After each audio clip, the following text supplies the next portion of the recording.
Welcome to our channel. నేను మీ master Durga Prasad. ఇది elections అయిపోయిన తర్వాత జగన్మోహన్ రెడ్డి గారు అంటే ఒక ప్రెస్ మీట్ పెట్టి మాట్లాడారండి. ఇది ఆ ప్రెస్ మీట్ మాట్లాడినప్పుడు ఆయన ఎందుకు ఓడిపోయారు, ఏమైపోయినాయి ఆ ప్రేమలు, అవ్వాతాత ప్రేమలు ఏమైపోయినాయి, ఈ డ్వాక్రా మహిళల ప్రేమ ఏమైపోయింది, అమ్మ ఒడి తీసుకున్న అమ్మలు వాళ్ళ ప్రేమ ఏమైంది, రైతు భరోసాలు ఇచ్చినటువంటి రైతులు ఏమయ్యారు, వాళ్ళ ప్రేమ ఏమైంది అనేసి ఏమైందో అర్థం అవ్వట్లేదు, తెలియటం లేదు, దేవుడికి తెలిసేమో అని అన్నారండి. ఇది అయితే ముందు 2019లో ఒక స్క్రిప్ట్, దేవుడు రాసిన స్క్రిప్ట్ అని చెప్పేసి తెలుగుదేశాన్ని ఉద్దేశించి చెప్పారు. ఏంటంటే అది 23 ఎమ్మెల్యేలు వచ్చినాయి తెలుగుదేశానికి, 3 ఎంపీలు వాళ్ళు గెలుచుకున్నారండి. దాన్ని కొద్దిగా వేళాకోళంగా చెప్తూ, మీరు వైఎస్ఆర్సీపీ 23 మంది ఎంపీలు తీసుకున్నారు, 23 ఎమ్మెల్యేలు తీసుకున్నారు కాబట్టి మీకు కూడా 23 ఎమ్మెల్యేలు తీసుకున్నారు, వచ్చినాయి మీకు. అలాగే 3 ఎంపీలని మీరు వైఎస్ఆర్సీపీ తీసుకున్నారు కాబట్టి మీకు కూడా 3 ఎంపీలే వచ్చినాయి, అదే దేవుడి స్క్రిప్ట్ అన్నారండి.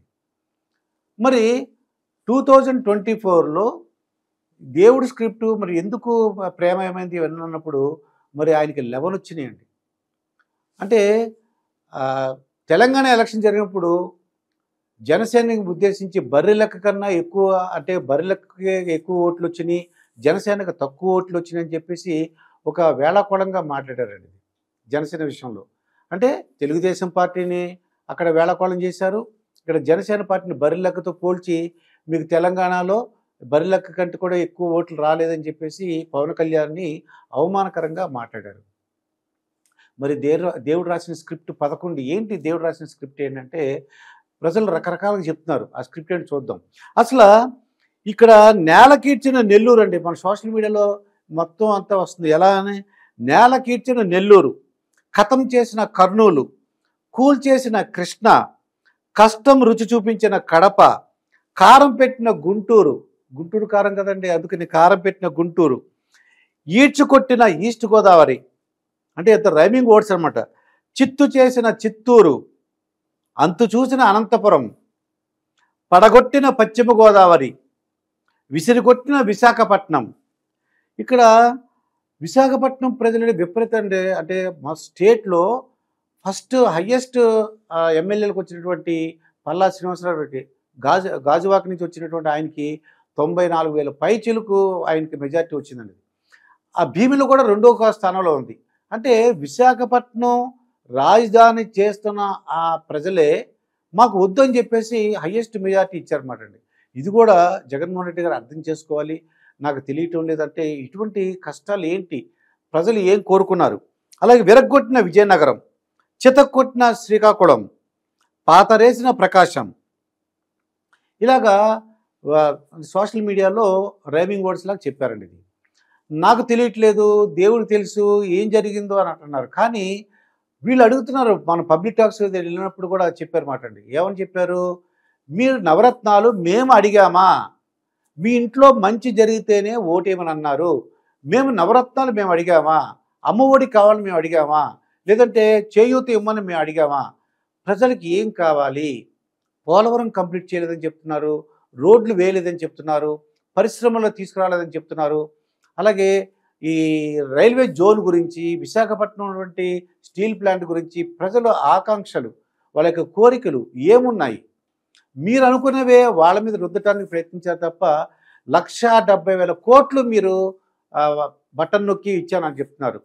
అది ఇచ్చినప్పుడు తీసుకున్నారు, కానీ మేము అడగలేదు అని చెప్పి వాళ్ళు డైరెక్ట్ చెప్తున్నారు. వాళ్ళు, నేను కాకినాడ రూరల్ నడకుదురు వెళ్ళినప్పుడు చెప్పారన్నమాట, నేను అడిగానా, నాకు కావాలని అడిగానా, నాకు ఎందుకు ఇచ్చారు, నేనేమని ఇమ్మని అడిగానా అంటే మీరు వాళ్ళకి ఏమర్థమైందంటే మీరు డబ్బులు ఇచ్చారు, ఆ డబ్బులు కొనుక్కుంటున్నారు ఓటు ద్వారా, మేము అమ్ముడు పోయేవాళ్ళం కాదు అని చెప్పేసి వాళ్ళు మేము ఒక చూపించాలనుకున్నాం. మరి ఇటువంటి పరిస్థితుల్లో ప్రజలకి ఇక నుంచైనా వచ్చిన ప్రభుత్వాలు కూడా ప్రజలకి ఏం కావాలి, వారి ఆకాంక్షలు ఏంటి, ఉచితాలు ఇవన్నీ కూడా ఒక 2-3 సంవత్సరాల తర్వాత కూడా పెడతామన్నా కూడా ప్రజలు యాక్సెప్ట్ చేసేలాగా ఉన్నారండి. ఇది చాలా సూపర్ 6 ఉన్నాయి. ఈ సూపర్ 6 ఇమీడియట్గా వాళ్ళు ఏమి అంటే వీళ్ళు అనౌన్స్ చేసిన ఇమీడియట్గా కావాలని కోరుకునే స్థితిలో లేవంటున్నారు ప్రజలు. మాకు 2-3 సంవత్సరాల తర్వాత ఇచ్చినా పర్వాలేదు, ముందు ఈ రాష్ట్రాన్ని ఒక అభివృద్ధి పదంలో తీసుకెళ్ళాలి, మనకు గుర్తింపు రావాలని చెప్పేశారండి. అంటే ఒకే దెబ్బకి 2 పెట్లు అన్నట్టుగా మనకి కేంద్రంలో కూడా వాళ్ళకి మెజార్టీ తక్కువ వచ్చిందండి. ఎన్డీఏ కూటమికి తక్కువ మెజార్టీ వచ్చింది. అంటే బీజేపీకి స్వతహాగా 2019లో 303 ఓట్లు వచ్చి వాళ్ళకి ఎంపీల స్థానం గెలుచుకుని వాళ్ళంతటా వాళ్ళే ప్రభుత్వం ఏర్పాటు చేసుకున్నంత శక్తి వాళ్ళకి వచ్చింది. కానీ అప్పుడు జగన్మోహన్ రెడ్డి గారు చెప్పారన్నమాట, మనకి ఎన్డీఏకి కావాల్సినంత మెజార్టీ వచ్చేసింది, మన వలన పెద్ద ఉపయోగం లేదు వాళ్ళకి, అందువల్ల నేను ఆ యొక్క సెంట్రల్ గవర్నమెంట్ యొక్క వాళ్ళని మెడలు వంచలేనని చెప్పేసి ఆయన చెప్పారన్నమాట అండి. అయితే ఇక్కడ మనకు కావాల్సింది ఏంటంటే, ఇక్కడ దేవుడు రాసిన స్క్రిప్ట్ ఏంటో చూద్దాం. చూసే ముందు ఇవన్నీ కూడా అవమానాలు ఇవన్నీ పడినా సరే పవన్ కళ్యాణ్ గారు పడిన 2 చోట్ల ఓడిపోయారు ఆయన. భీమవరం, గాజువాక మనందరికి తెలుసు. మరి పిఠాపురం దత్తపుత్రుడు అంటే నిజంగానే ఆ పిఠాపురం ప్రజలందరూ కూడా ఆయన దత్తపుత్రుడిగా స్వీకరించి మరి 90,000 పైన మెజార్టీ ఇచ్చారండి. అది చాలా సంతోషంగా ఇచ్చారు. అదే పర్మనెంట్ కాన్స్టిట్యూన్సీ అవుతుంది. పవన్ కళ్యాణ్ రాజకీయాల్లో మొత్తం సీఎం అవుతారు ఫ్యూచర్లో, ఈ యొక్క పిఠాపురం మాకు అభివృద్ధి అవుతుందని ఒక నమ్మకంతో మేము ఇంత మెజార్టీ ఇచ్చామని చెప్పేసి వర్మ గారి సహాయంతో ఇచ్చామని చెప్పి వాళ్ళు అంటున్నారండి. మరి ఆ 23 స్క్రిప్టు 3 స్క్రిప్టు అలాగే ఇక్కడ మరి దేవుడు ఎందుకు ఇచ్చాడు ఈ స్క్రిప్టు? 11 ఎమ్మెల్యేలని ఎందుకు ఇచ్చారు? ఏంటి ఆ స్క్రిప్టు? మనం చూసినట్లయితే 2019లో 151 వచ్చినాయండి. ఇది దీంట్లో ఒకటి దేవుడు ఎగరగొట్టేశాడు. ఏంటి మధ్యలో 5 ఎగరగొట్టేశాడండి. 151లోంచి 5 తీసేస్తే మాయమైపోయింది అన్నారు కాబట్టి 5 మాయమైంది. అంటే అవ్వాతాతల ప్రేమ మాయమైపోయింది అన్నారు. ఇక్కడ 151లో ఆ మాయం, ఈ 151లో 5 మాయమైపోయిందండి. ఇంకా 5 మాయమైపోతే పక్కన 1 అంటే 11. అదే దేవుడు రాసిన స్క్రిప్ట్. ఇంకో స్క్రిప్ట్ కూడా చెప్తున్నారు. అదేంటంటే కూటమికి వచ్చిన అది మొత్తం ఎమ్మెల్యేల సంఖ్య 164. 164 అంటే 1 + 6 + 4 11. అదే దేవుడు రాసిన స్క్రిప్ట్ అంటున్నారండి. దేవుడు రాసిన స్క్రిప్ట్ మా టోటల్ మొత్తం 164 యాడ్ చేస్తే వచ్చినాయి 11. అవే దేవుడు రాసిన స్క్రిప్ట్ అని చెప్పేసి వాళ్ళు అభిమానులు అందరూ చెప్తున్నారు. సోషల్ మీడియాలో అందరూ అభిమానులు చెప్తున్నారు. ఎస్పెషల్లీ జనసేన వాళ్ళ అభిమానులు అందరూ కూడా నాతో చెప్పిన విషయం అనమాట ఇది. ఇప్పటికైనా ఆయన స్పీచ్లో పశ్చాత్తాపం లేదని బాధపడుతున్నారండి. అయ్యో, నేను మీ మనసులో ఏముంది అని నేను గ్రహించుకోలేదు, నేను మీకు డబ్బులు ఇచ్చాను, మీకు ఇంత మంచి చేశాను అని మీరు అనుకుంటే సరిపోదండి, ప్రజలు అనుకోవాలి. మా ఇంట్లో మంచి జరిగితే, మీ ఇంట్లో మంచి జరిగితేనే ఓటేమని అన్నారు అంటే అర్థం ఏంటి? ఇంట్లో మంచి జరగలేదన్నమాట. మరి విద్యుత్ ఛార్జీలు, లేదంటే ఇంటి పన్ను, చెత్త పన్ను, అలాగే రోడ్లు వేయలేదు, పరిశ్రమలు రాలేదు, ఉద్యోగాలు లేవు, జాబ్ క్యాలెండర్ లేదు. మరి ఇవన్నీ కూడా అవి ప్రజల ఆకాంక్షలు, అభివృద్ధి కావాలి, ఇవన్నీ చెప్తున్నారు తప్ప వాళ్ళు డబ్బులు అడగట్లేదండి. మా పిల్లలు చదువు అన్నారు కదా, అమ్మ ఒడి ఇచ్చారు. అమ్మ ఒడి డబ్బులతో మీరు స్కూల్స్ అని అభివృద్ధి చేయించండి. వాళ్ళు ఏమీ అడగలేదు. మీరు ఇవ్వకపోయినా ఆ స్కూల్స్ టీచర్ని అపాయింట్ చేసి ఆ డబ్బులతో మీరు అమ్మ ఒడి డబ్బులు ఎంతైతే ఇచ్చారో ఆ డబ్బులతో ఎన్నైతే టీచర్ పోస్టులు వస్తాయో, లేదంటే మీరు వాలంటరీ సిస్టమ్ వేసినట్టే మీరు టెంపరీ టీచర్స్ వేయచ్చండి. అందరికి ఉద్యోగం ఇచ్చినట్టు అవుతుంది. 15,000 20,000 ఇవ్వచ్చు, టెంపరీ టీచర్లు వేయచ్చు. ఆ ప్రజలు వాళ్ళు అడగలేదు.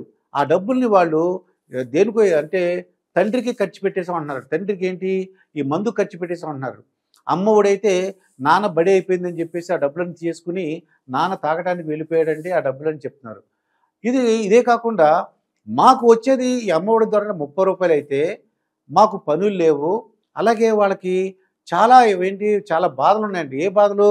కరెంట్ ఛార్జీలు పెంచేశారు, బస్ ఛార్జీలు పెంచేశారు, మరి ఇంటి ఛార్జెస్ అంటే ఇంటి పన్ను ఛార్జెస్ అని పెరిగినాయి, అలాగే చెత్త పన్ను వచ్చింది, లేదంటే ధరలు కూడా విపరీతంగా పెరిగినాయండి. అన్ని చోట్ల పెట్రోల్ డీజిల్ అన్ని చోట్ల కూడా మీకు తక్కువ రేటు ఉంటే ఆంధ్రప్రదేశ్లో మాత్రమే ఎక్కువ రేటు ఉంది. మరి ఇవన్నీ కూడా మరి జగన్మోహన్ రెడ్డి గారు చెప్పడానికి ఎవరు సాహసించలేదా, లేదంటే చెప్పినా కూడా వినలేదా? అది మరి అందరికి మరి ఆ దేవుడికి తెలియాలి, జగన్మోహన్ రెడ్డి గారు తెలియాలండి. మరి అందరూ కూడా మరి సలహాదారులు ఉన్నారు కదా, అది కాదండి ప్రజలు కోరుకునేది ఇది అభివృద్ధి కావాలి, ఇలా పోలవరం కంప్లీట్ చేయాలి, రాజధాని కావాలి అని ఎందుకు చెప్పలేకపోయారు? కోకాపేటలో ఒక ఎకరము 100 కోట్లు పెట్టి కొనుక్కున్నారండి కోకాపేటలో. అదే ఈ అమరావతిలో డెవలప్ చేసి ఒక ఎకరాన్ని 30 కోట్లకి 40 కోట్లకి అమ్మి, అంటే అమరావతిని డెవలప్ చేసి దాన్ని ప్రమోట్ చేసి 30 కోట్లు 40 కోట్లు ఒక ఎకరం చొప్పున అమ్మితే లక్షల కోట్లు వచ్చినండి ఇది. అవన్నీ కూడా అభివృద్ధి చేయొచ్చు, మొత్తం స్టేట్ అంతా అభివృద్ధి అయ్యేది, మొత్తం ఇండియా మొత్తం మీద లేదంటే ప్రపంచం మొత్తం మీద మనం ఆంధ్ర ప్రజలు అంటే ఆంధ్రప్రదేశ్ అభివృద్ధి అయ్యేదండి. మరి అలా కాకుండా 1,70,000 కోట్లు మీరు పంచి ఆ 1,70,000 కోట్లతో ఒక 70,000 కోట్లతో పోలవరం, ఒక 1,00,000 కోట్లతో మీరు పరిశ్రమలు తీసుకొచ్చినట్టయితే ఎంత బాగుండేది, ఎంత స్టేట్ అంతా బాగుండేది.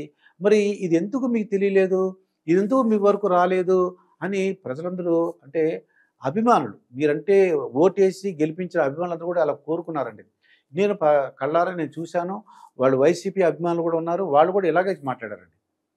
ఇది ఏదో జరిగింది నాకు తెలియట్లేదు, నాకు అర్థం అవ్వట్లేదు అంటే ఇది కారణం. అదే స్క్రిప్ట్, అది ఒకటి 11 ఎందుకు వచ్చిందనేది స్క్రిప్ట్ అనమాట అండి. మరొక వీడియోతో మీ ముందుంటాను. మీ మాస్టర్ దుర్గా ప్రసాద్.